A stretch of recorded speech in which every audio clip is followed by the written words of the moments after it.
जी, अब हमारा नंबर है विसर्ग संधि का। पिछले वीडियो में हमने संधि का स्वर संधि व्यंजन संधि दोनों कंप्लीट करा दिया था। अब आज तीसरी संधि है विसर्ग संधि। विसर्ग संधि पहचानने का तरीका, विसर्ग का चिन्ह होगा पहले शब्द में और दूसरा शब्द प्रारंभ होगा स्वर या व्यंजन किसी से भी। इसके कुछ उदाहरण है। नि प्लस चल, ये बन गया निश्चल। नि प्लस चय निश्चय। नि प्लस कपट निष्कपट। चतुः प्लस पाद चतुष्पाद। चतुष्पाद मतलब चार पाए, चार पैर या चार पाया। निश्चल निश्चल हो गया। नि संकोच निसंकोच, यहाँ पे दूसरा आधा सा लग गया। नि प्लस जन निर्जन।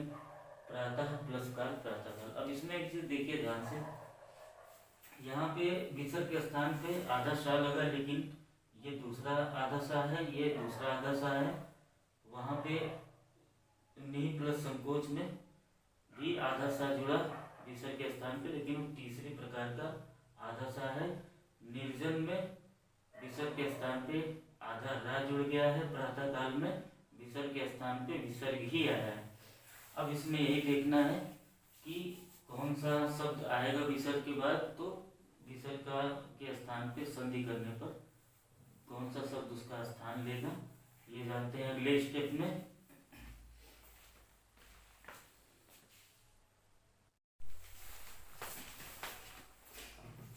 जी, नियम देख लिया जाए।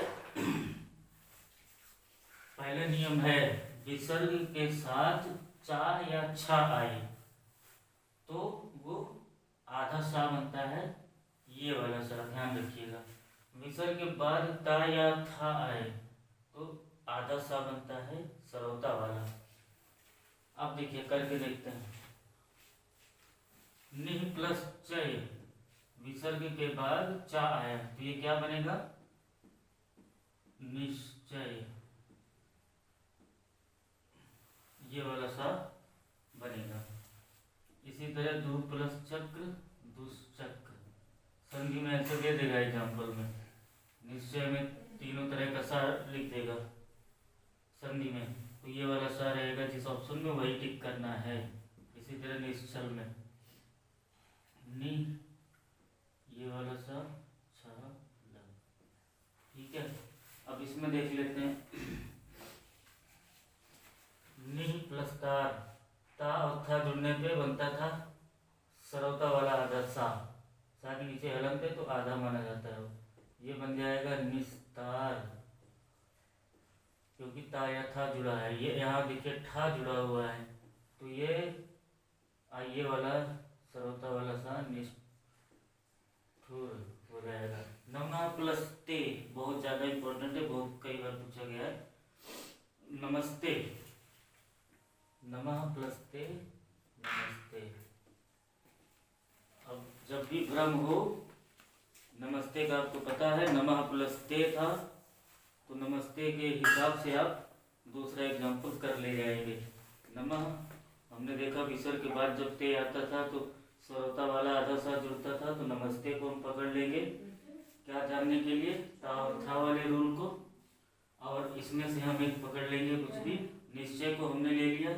नि प्लस चय हमने देखा, निश्चय में कौन सा सा है ये हमें पता था पहले से, सबको पता है। नमस्ते वाला भी सा और निश्चय वाला भी कन्फर्म है सबको, नि प्लस चय। तो इसके हिसाब से हम लेके चलेंगे।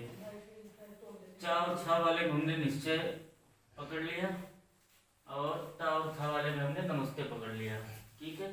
अब इससे जितने भी आएंगे इसी दोनों के बेस पे आप पता लगा लेंगे इनका संधि करने पर कौन सा वाला सा आएगा। अब बढ़ते हैं अगले नियम की तरफ।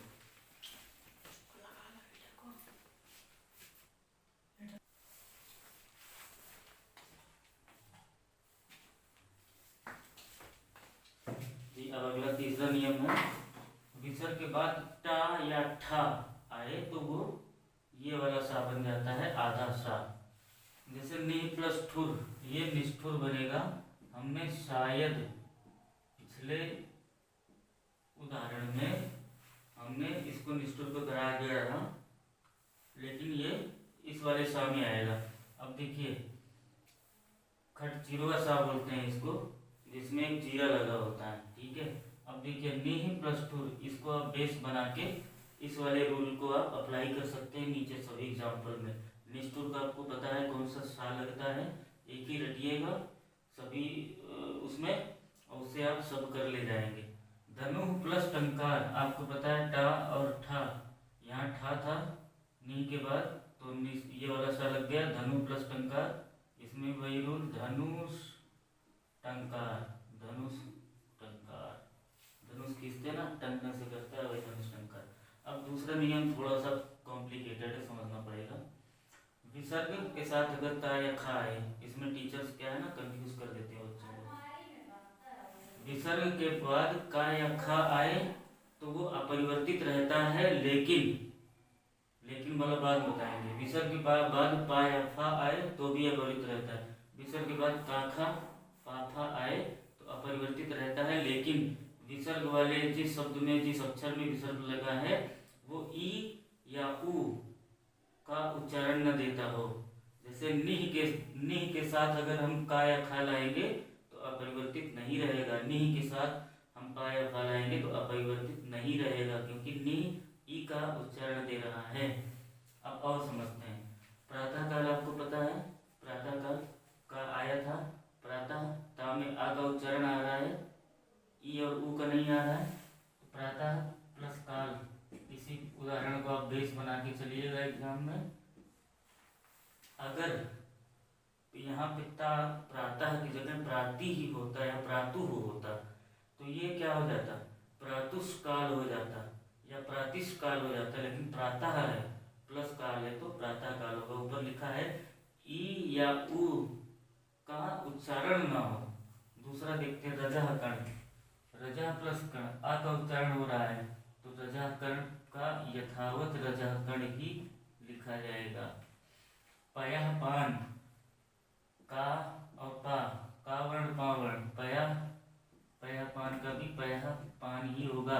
अगर पयुः पर प्लस पान होता तो पयुष पान हो जाता, यही लिखा है, उ या ई का स्वर ना आए। अब जो देखिए यहाँ पे चतुः प्लस पाद है तो विसर्ग के बाद यहाँ भी पा आया है ना, विसर्ग के बाद पा अपरिवर्तित रहना चाहिए, लेकिन नहीं रहेगा, क्योंकि ई या उ का उच्चारण दोनों में से किसी एक का उच्चारण हो रहा है, यहाँ पे उ का उच्चारण हो रहा है। समझ रहे हैं आप?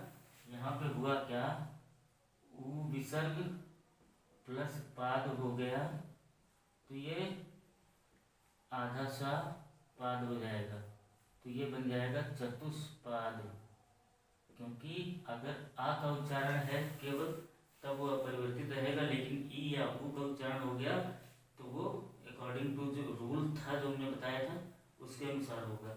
निह प्लस कपट है तो का बाद में आया है ना, लेकिन ई का उच्चारण है, विसर्ग निह में ई का उच्चारण है, इसलिए यहाँ पे निष्कपट हो जाएगा। अगर नह प्लस कपट होता तो नह कपट ही होता, क्योंकि आ का उच्चारण होता, जैसे प्रातः प्लस काल में आ का उच्चारण था प्रातः में तो वो प्रातः काल ही हुआ।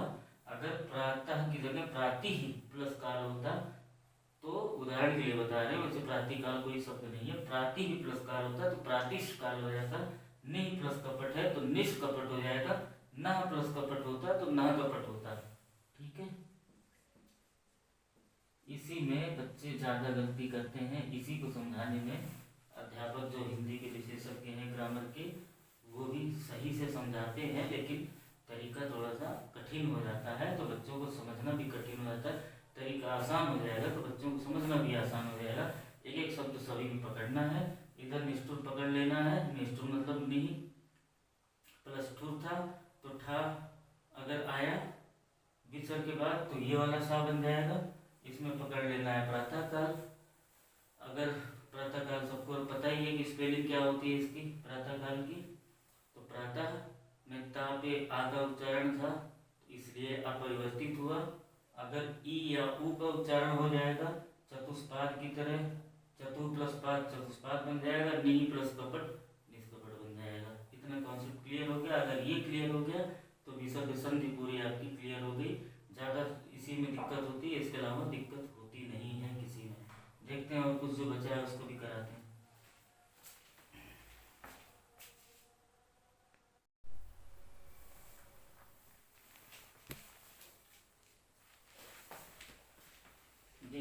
नियम है, जब विसर्ग के बाद जब विसर्ग के बाद रा व्यंजन आए, राम वाला रा व्यंजन आए, तो विसर्ग का तो लोप होता ही होता है, मतलब वो विसर्ग वहाँ से गायब हो जाएगा। प्लस विसर्ग जिस अक्षर में लगा था वो दीर्घ मात्रा हो जाएगी उसकी। इसमें आप बेसिक एग्जांपल लेके चलिएगा। नीरज, आपको पता है नीरज में नी के साथ बड़ी मात्रा है। नीरज का विच्छेद जब करेंगे नी प्लस रज होगा। देखिए यहाँ पे नी प्लस रज का जब हम संधि करते हैं तो विसर्ग का तो लोप हो रहा है, यहाँ पे विसर्ग गायब हो रहा है, विसर्ग अब्सेंट हो जा रहा है। प्लस नी पे ना पे जो छोटी की मात्रा थी वो बड़ी हो गई, वो ह्रस्व दीर्घ हो जाएगा वो। ठीक है, इसी तरह नी प्लस रस जो है वो हो जाएगा, नी की जगह बड़ी नी हो जाएगी, नीरस हो जाएगा। नी प्लस रव नीरव। ठीक है, नी प्लस रव नीरव, नीरव मोदी।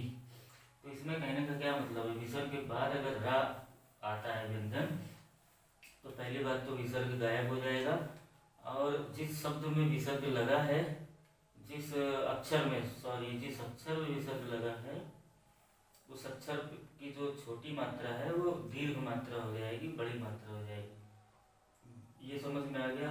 अब देखते हैं आगे का क्या है।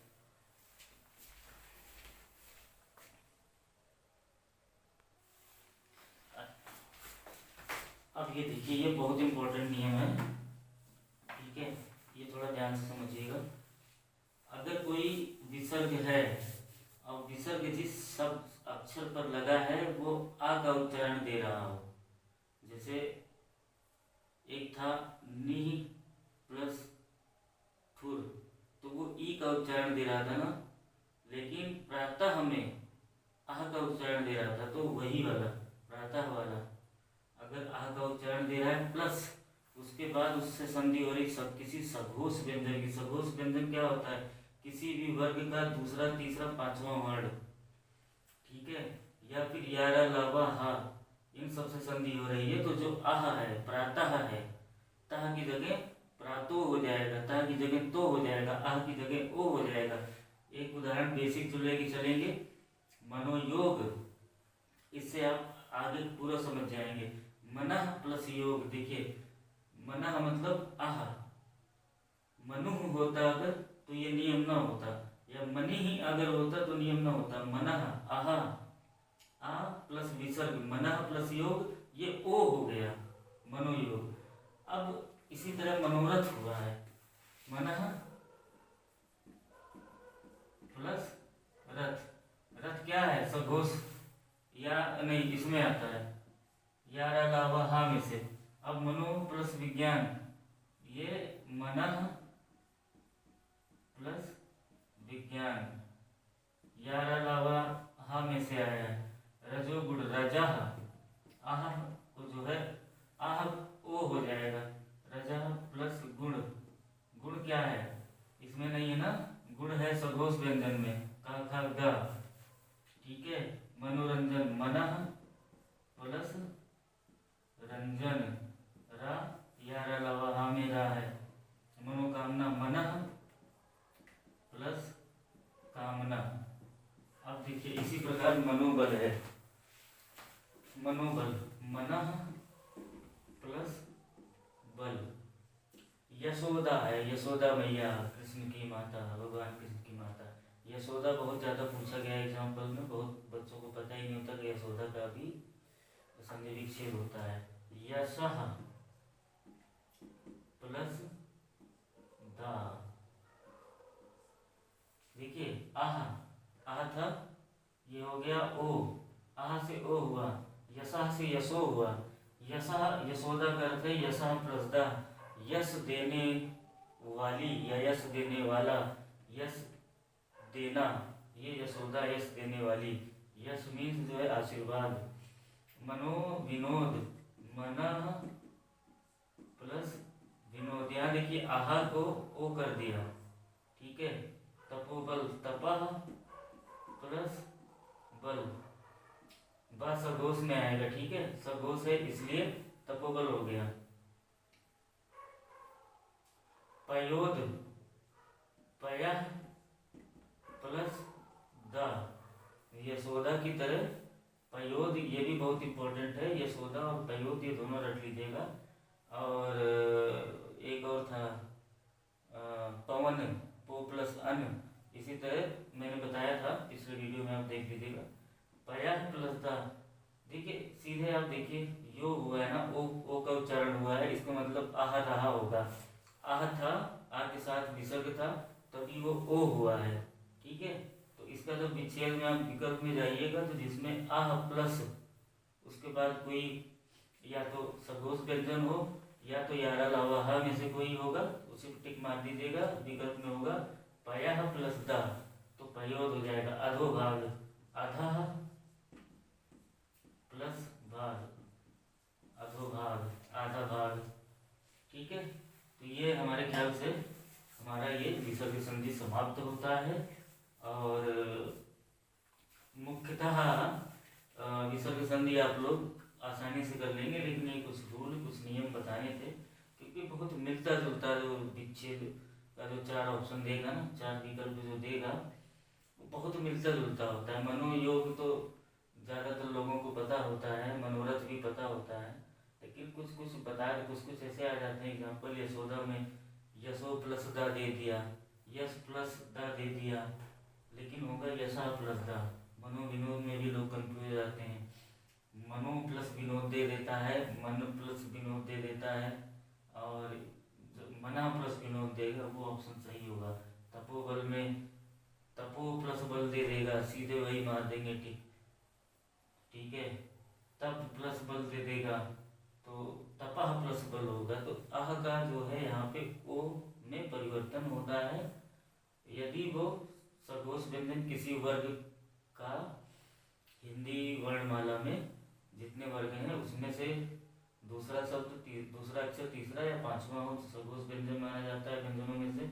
उसके बाद यारा लावा हा, ये हमेशा जो है सघोष व्यंजन के तरह ही इसका प्रयोग किया जाता है। ये हमेशा सघोष व्यंजन की तरह ट्रीट किया जाता है। जहाँ सघोष व्यंजन की जिक्र होगा वहाँ यारा लावा हा का अधिकतर जिक्र, अधिकतर विचार विमर्श इसका होगा। आप लोग रिवाइज कर लीजिए, कोई पिछला हमारा जो स्वर और व्यंजन संधि थी उसको भी देख लीजिए। और विसर्ग, इससे कुल मिला के संधि से 4 से 5 क्वेश्चन भी आ जाते हैं कभी कभी परीक्षा में। तो संधि कौन सी संधि है ये पूछना ज़्यादा आता है, और संधि विच्छेद पे भी प्रश्न आ जाते हैं। तो ये चैप्टर यहाँ पे समाप्त करते हैं।